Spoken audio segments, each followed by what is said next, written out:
Hi, I'm John Stevenson. We're going to be looking at the fall of Jerusalem, 2 Kings chapters 24 and 25. We've already talked about how Assyria came to an end, the Assyrian Empire, with a coalition of Babylon and the Medes. The Scythians weren't part of the coalition, but they jumped in there anyway. And these three kingdoms brought Nineveh to a close. Nineveh fell in the year 612 BC. And then after that, Nebuchadnezzar continues on a few years later to Carchemish, where he is met by the Pharaoh Necho from Egypt, and they fight this epic battle at Carchemish. Necho, and there had been a former pharaoh by that name, so we call him Necho the Second. He was a pharaoh of the 26th dynasty, known as the Saite dynasty. He had inherited an alliance with Assyria because it had been the Assyrians who had put his people on the throne, and so he comes to the throne and marches to Carchemish in order to fight against actually to join with the Assyrians, or what's left of the Assyrians, and to fight against Nebuchadnezzar. But he's intercepted by Josiah at Megiddo, and that is where Josiah is killed. So at Megiddo, you have Necho coming up to Megiddo, and he calls for Josiah to let him pass unmolested. He actually claims that he's been sent by Yahweh. I don't know if that part was true or not, but that's his claim. And Josiah nevertheless goes to meet him at Megiddo. Is it a battle? Is it just an unofficial meeting? We don't know, but Josiah is killed at Megiddo, and that's going to set up sort of a way of talking about things that happen at Megiddo, a place of great battles, a place of great loss. And even the book of Revelation makes reference to a battle at Har Megiddo. We say Armageddon, but it just means Mount Megiddo. So Josiah has died, and then the Israelites take his son, his oldest son, Jehoahaz, and they install him on the throne after his father's death. Chapter 23 of 2 Kings, beginning halfway through verse 30. Then the people of the land took Jehoahaz, the son of Josiah, and anointed him and made him king in place of his father. Jehoahaz was 23 years old when he became king, and he reigned 3 months in Jerusalem, and his mother's name was Hamutal, the daughter of Jeremiah of Libnah. That's not the same Jeremiah of the book of Jeremiah. That's just a different person by the same name. Verse 32, he did evil in the sight of the Lord according to all that his fathers had done. And Pharaoh Necho imprisoned him at Riblah in the land of Hamath, that he might not reign in Jerusalem. So notice, they make him king. He's not going to last as king very long at all. Pharaoh Necho deposes him, and he imposed on the land a fine of 100 talents of silver and a talent of gold. Pharaoh Necho made Eliakim, the son of Josiah, this is a second son of Josiah's, king in place of Josiah his father, and changed his name, and from now on we'll just refer to him as Jehoiakim. But he took Jehoahaz away and brought him to Egypt, and he died there. So Jehoiakim gave the silver and gold to Pharaoh. He's sort of, I don't know if it's really a bribe or extortion, but he's having to pay the Pharaoh off. He goes on to say, but he taxed the land in order to give the money at the command of Pharaoh. He exacted the silver and gold from the people of the land, each according to his valuation, to give it to Pharaoh Necho. And so we'd had Jehoahaz, who had been installed after his father's death, but now he's deposed by Pharaoh Necho. And in his place, we're going to see Jehoiakim now, formerly Eliakim, but his name is now changed to Jehoiakim. He will be the new king of Judah. He's installed by Pharaoh Necho. Verse 36, Jehoiakim was 25 years old when he became king, and he reigned 11 years in Jerusalem. That's the total length of his reign. And his mother's name was Zebidah, the daughter of Pedaiah of Rumah. He did evil in the sight of the Lord. That's going to be all of them. All of the kings who come after Josiah, it will be said of all of them, they did evil in the sight of the Lord. Notice, according to all that his fathers had done. Now, Josiah had not, but if we go back to, that's why it says his fathers, not his father singular. But if you go back to his grandfather and his great-grandfather, they had sort of set the tone for these last kings of Judah.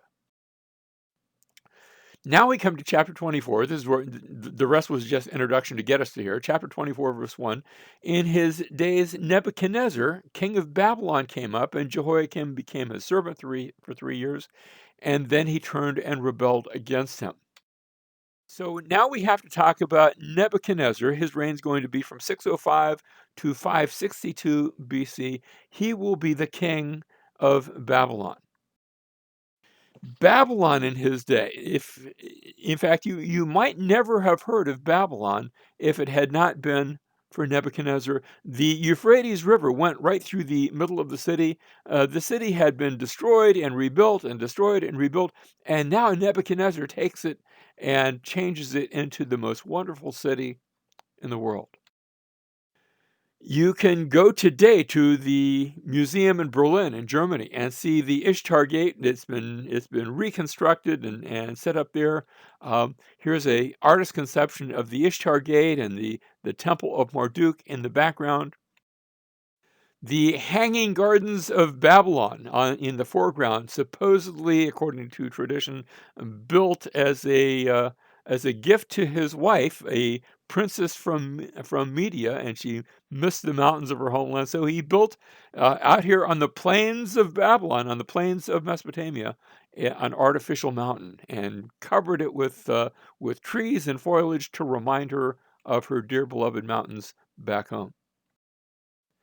We have found what is called the Nebuchadnezzar commemoration stela. This is speaking of the ziggurat that he builds there. He says, I made it the wonder of the people of the world. I raised its top to heaven, made doors for the gates, and covered it with bitumen and bricks. That bitumen is sort of like a pitch that is meant to cover the stones and make them waterproof. And when you read this, you can't help but think it's almost as though he's borrowing word for word from Genesis chapter 11 in describing the Tower of Babel. And remember that the word Babel and Babylon are the same place. It's just two different English ways. Actually, in the Hebrew text, they are written exactly the same.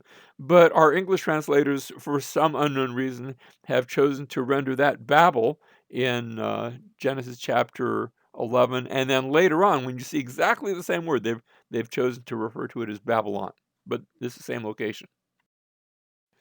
The Nebuchadnezzar Chronicles, so that they give us a running account of Nebuchadnezzar's reign, at least for the first 11 years of his reign.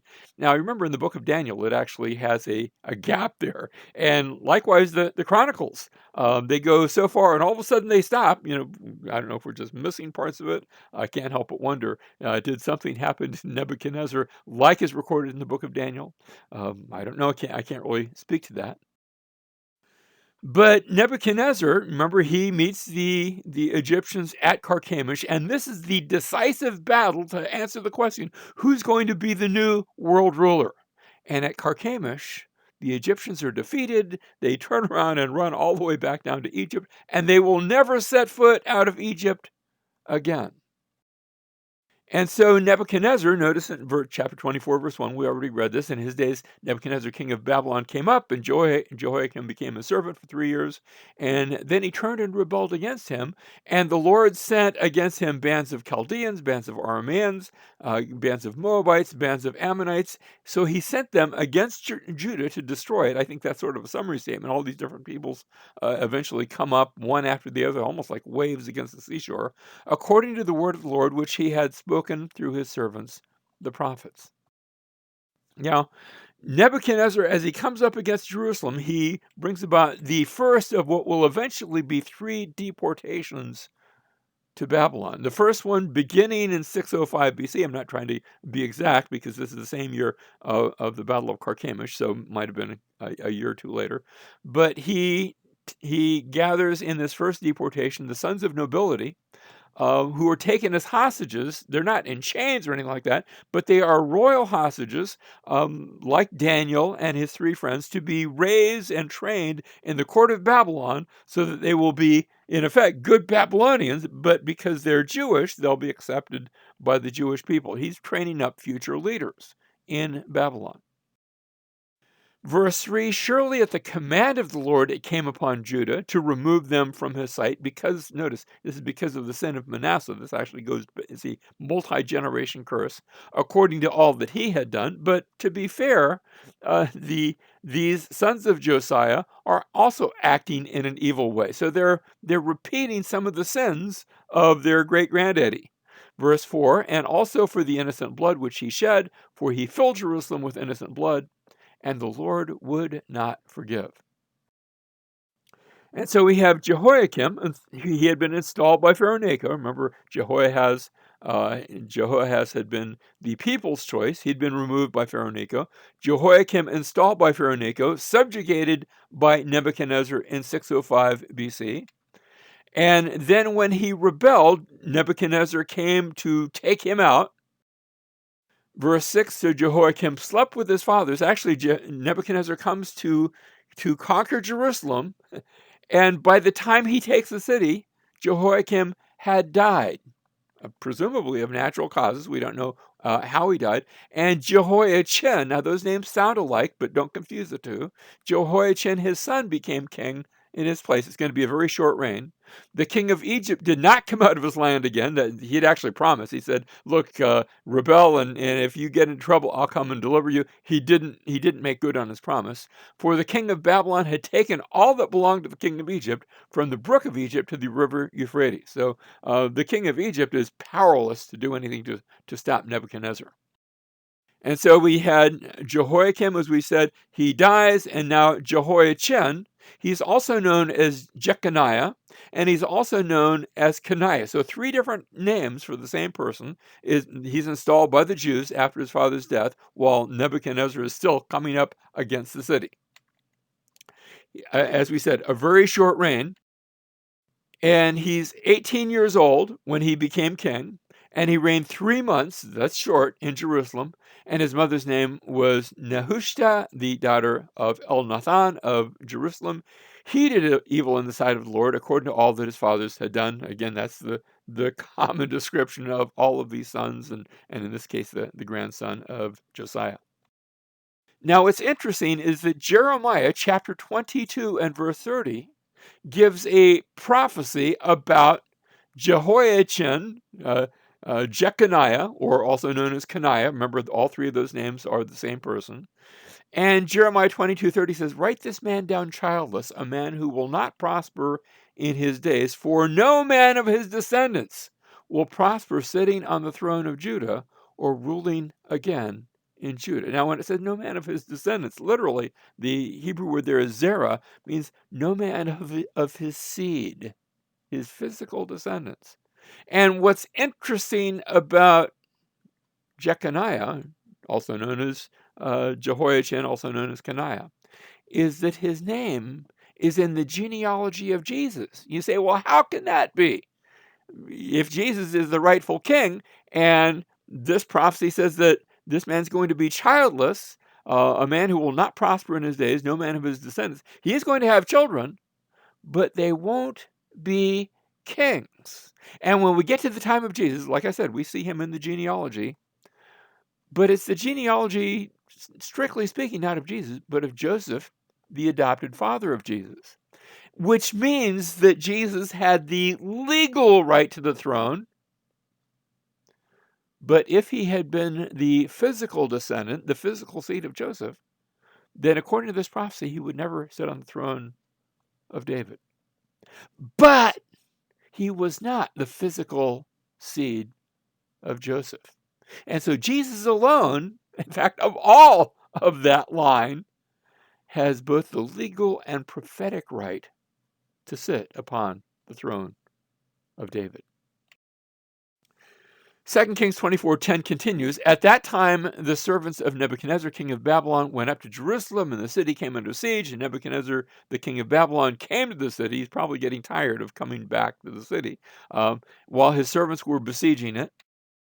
Verse 12, Jehoiachin, the king of Judah, went out to the king of Babylon, he and his mother and his servants and his captains and his officials. So the king of Babylon took him captive in the 8th year of his reign. So even though he besieges the city, he doesn't have to wait until the city falls and they break through. He goes out and he surrenders.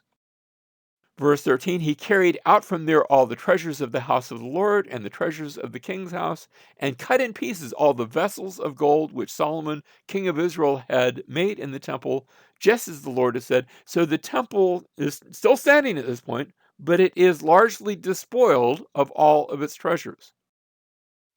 Verse 14, then he led away into exile all Jerusalem and all the captains and all the mighty men of valor, 10,000 captives, and all the craftsmen and the smiths. None remained except the poorest people of the land. But the poorest people of the land do remain there in Jerusalem and in the land. And so we'd seen the first deportation, 605 BC. Now we see a second deportation. The year is 597 BC. And this time, 10,000 men of valor, craftsmen, smiths, including the prophet Ezekiel. And so we're going to see in the book of Ezekiel that he's not in Jerusalem. He's actually in Mesopotamia, where he's been taken in the second deportation. Verse 15, so he led Jehoiachin away into exile to Babylon, also the king's mother and the king's wives and his officials and the leading men of the land he led away into exile from Jerusalem to Babylon. All the men of valor, 7,000, and the craftsmen and the smiths, 1,000, all strong and fit for war. And all these the king of Babylon brought into exile to Babylon. Verse 17, then the king of Babylon made his uncle Methaniah king in his place and changed his name to Zedekiah. So Zedekiah is going to be the last king. Notice we've gone the three different sons of Josiah as well as his grandson, and now that Jehoiachin has been removed but not killed. He's still alive. Zedekiah now becomes the last king. Verse 18, Zedekiah was 21 years old when he became king, and he reigned 11 years in Jerusalem, and his mother's name was Hamutal, the daughter of Jeremiah of Libnah. He did evil in the sight of the Lord, according to all that Jehoiakim had done. For through the anger of the Lord this came about in Jerusalem and Judah until he cast them out from his presence. And you knew it was coming. Zedekiah rebelled against the king of Babylon. Now he's warned by Jeremiah, don't do that. Turn to the Lord, trust in the Lord. Don't make alliances with Egypt. Don't listen to other people. And he will not listen, and he rebels against Nebuchadnezzar.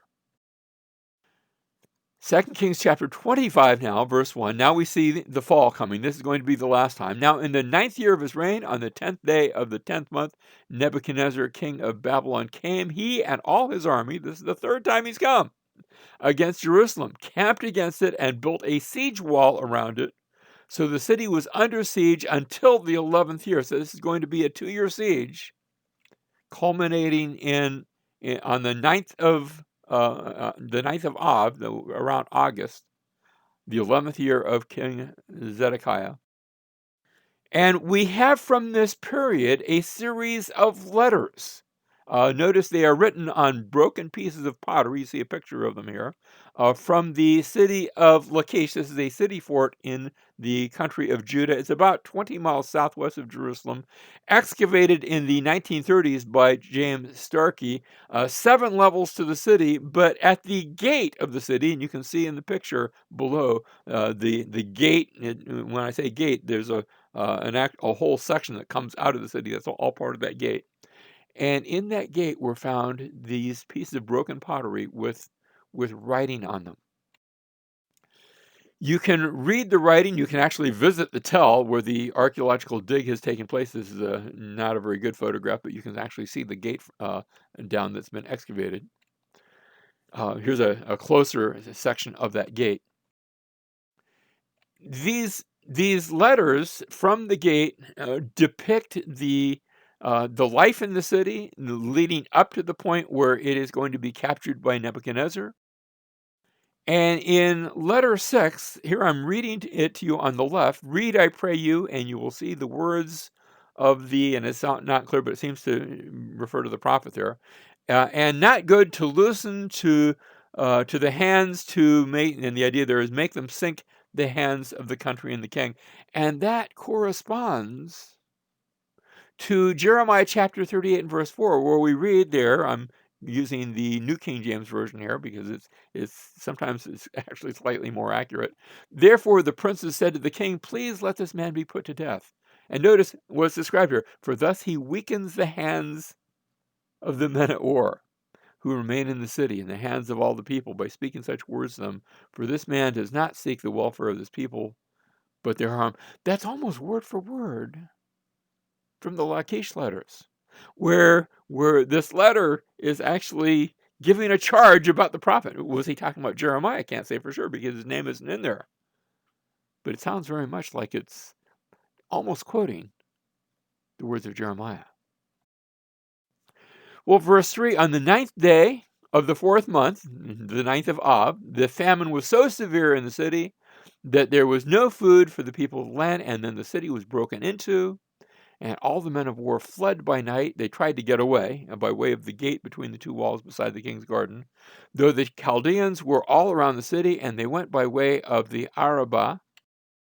So there, you see Lachish, southwest of Jerusalem, but now they break out of Jerusalem. The Zedekiah and some of his captain of his guard, and they are trying to run down to Jericho to escape. Verse 5, but the army of the Chaldeans pursued the king and overtook him in the plains of Jericho, and all his army was scattered from him.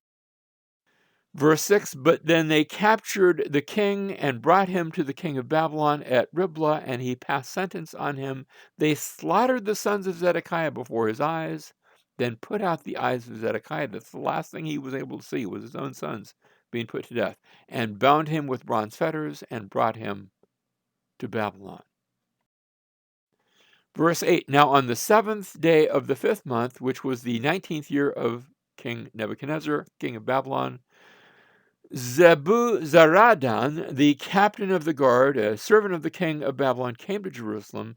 He burned the house of the Lord. This is the destruction of the temple. The king's house and all the houses of Jerusalem, even every great house, he burned with fire. Remember that the temple was made of wood. It had other insets into it. It had gold, but it was a wooden structure, and now it is completely destroyed. So you have the temple built by Solomon. This was Solomon's temple, burned in the year 586 BC. Some books will say 587. That's okay. I'm not going to quibble about the year. The Ark of the Covenant. From this time on, you're not going to see the Ark of the Covenant. It had been prophesied by Jeremiah that it would be a loss. It was present in Josiah's day. It's mentioned in 2 Chronicles chapter 35 and verse 3. But Jeremiah had given a prophecy in Jeremiah chapter 3, verse 16, that it would be gone, it would not be seen again, it would not be made again, and you no longer have the Ark of the Covenant. All sorts of theories and even legends. The book Second Maccabees actually records a legend about how Jeremiah took it and hid it somewhere on the east side of the Jordan, but it was never recovered. And even when the Jewish people came back into the land and rebuilt their temple, there was no more Ark of the Covenant there. Chapter 25, verse 11, then the rest of the people who were left in the city, and the deserters who had deserted to the king of Babylon, and the rest of the people, Nebuzaradan, the captain of the guard, carried away into exile. But the captain of the guard left some of the poorest of the land. There's always a remnant. Notice they're left to be vine dressers and plowmen. The very poorest of the poor. There's just a few of them that are left behind. And so we already saw the first deportation, the second deportation, 597 BC, with 10,000 men of valor, the craftsmen, the smiths, Ezekiel. Now we see the third deportation, 586 BC, where the temple is destroyed and the general population, almost everybody, is taken away now and deported to Babylon. Verse 22, now as for the people who were left, because there were a few that were left in the land of Judah, whom Nebuchadnezzar, king of Babylon, had left, he appointed Gedaliah, the son of Ahikam, the son of Shaphan, over them. So Gedaliah is going to be a local governor, a very poor governor, not that he's doing poor, well, actually he's not going to do too well either, but over the very poorest of the poor. Gedaliah swore to them and their men and said to them, do not be afraid of the servants of the Chaldeans. Live in the land, serve the king of Babylon, and it will be well with you. But, verse 25, but it came about in the 7th month that Ishmael, the son of Nethaniah, the son of Elishama of the royal family came with 10 men and struck Gedaliah down, so that he died along with the Jews and the Chaldeans who were with him at Mizpah. Even now, when there's nothing to rebel with, even now there's a rebellion, an assassination of the person that Nebuchadnezzar had appointed to be the governor. Verse 26, then all the people, both small, great, the captains of the forces arose and went to Egypt, for they were afraid of the Chaldeans. They were afraid that Nebuchadnezzar might come back one more time. And if he came back one more time, there would be no one left. And so they flee to Egypt. And what's interesting, in southern Egypt, there's a place at what today is the Aswan Dam. Back then was the first of a whole series of waterfalls. But southern Egypt, there's an island there called the Island of the Elephants. In fact, when you see a picture of it like that, you can almost see these rocks. They look a little bit like elephants coming up from the river. And so that has given the island its name. It's called Elephantine. And a series of papyri were found here, some of which were written to Jewish people, not in the days of the Babylonians, but in the next age. Once the Babylonian Empire is fallen, we'll see next the Persians come on the scene, and it's written to the Persians. And this is a Jewish military commander under the Persians. And he's writing from Elephantine. There's actually a museum. You can go there and see the museum. And I've been to the one on the bottom that is by Aswan. And on this island, they found these papyri. He's writing, asking for permission to rebuild a temple there at Elephantine. Apparently, the Jewish people had built their own place of worship. And they had been worshiping there, and then somehow the place had been destroyed. I don't recall what it was that destroyed it, perhaps a riot or something like that. The temple had been destroyed, and they're asking permission to rebuild, not a temple in Jerusalem, but down here at Elephantine.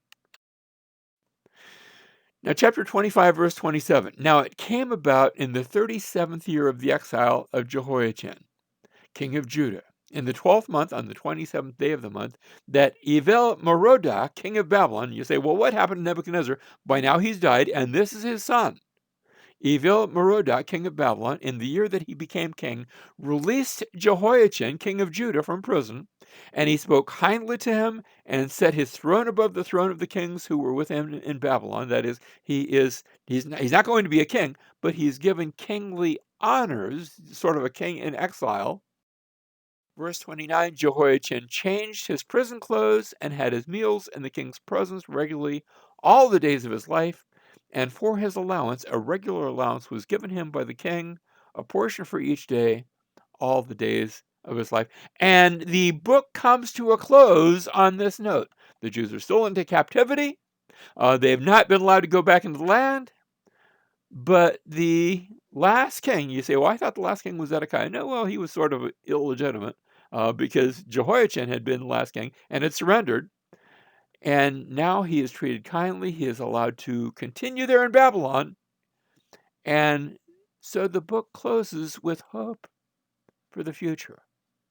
Hope because even though he's no longer king and his descendants will not be king, they are being treated kindly, and the story is going to continue. There will be a return. Now, to read about that, we're going to have to go to the book of Ezra, where we will read about a return. Actually, we'll read about eventually 3 returns. Just like we had 3 deportations, we'll see 3 returns to the land. And finally, we'll see the promise of a spiritual return, a return of a spiritual remnant, and the one who was not the seed of Jehoiachin, but is his adopted great grandson. And I'm speaking of Jesus, the Messiah.